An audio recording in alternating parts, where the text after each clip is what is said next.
Hello friends, आप लोग कैसे हैं? उम्मीद करते हैं आप लोग ठीक होंगे, आप लोग हेल्दी होंगे। फ्रेंड्स, आज हमारे क्वेश्चन ने क्वेश्चन किया है कि सीड जर्मिनेशन के लिए एसेंशियल कंडीशंस क्या क्या होती हैं।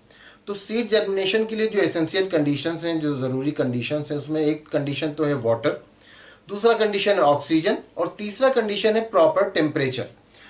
तो वाटर ज़रूरी है सीड जर्मिनेशन के लिए, मतलब ये कि मॉइस्चर ज़रूरी है। बिल्कुल ड्राई होगा तो सीड जर्मिनेशन उसमें पॉसिबल नहीं हो पाता, उसके लिए मॉइस्चर ज़रूरी है, वाटर ज़रूरी है।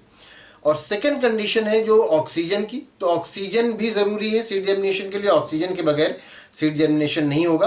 कभी अगर सीड को वाटर दिया जाए लेकिन सीड को इतना अंदर दबा दिया जाए, इतना नीचे दबा दिया जाए कि वहाँ पर ऑक्सीजन ना पहुँच रहा हो, उसको इस तरह से दबा दिया जाए, तो फिर सीड जर्मिनेट नहीं करेगा। इसलिए सीड को ज़मीन में इतना गहराई पे नहीं दबाना चाहिए कि उसको ऑक्सीजन न मिले। सीड को बस उतना ऊपर तक रखना चाहिए कि वो कवर हो जाए। तो एक तो एसेंशियल कंडीशन हो गई वाटर, मतलब ये कि मॉइस्चर। दूसरी कंडीशन ये हो गई ऑक्सीजन, ऑक्सीजन के बगैर भी सीड जर्मिनेशन नहीं होगा। और तीसरा है टेम्परेचर। तो टेम्परेचर बहुत लो नहीं होना चाहिए, हल्की सी वार्म जब टेम्परेचर होता है तो वो सीड जर्मिनेशन के लिए द बेस्ट होता है।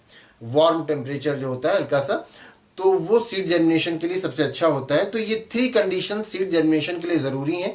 एक तो वाटर, दूसरा ऑक्सीजन और तीसरा प्रॉपर टेम्परेचर। इसके साथ साथ एक कंडीशन और है लाइट के बारे में। ये है कि लाइट, कुछ सीड ऐसी हैं जिनको प्रॉपर लाइट चाहिए जर्मिनेशन के लिए, लेकिन कुछ सीड ऐसी भी हैं जिनको जो डार्क में ज़्यादा अच्छे से जर्मिनेट करते हैं।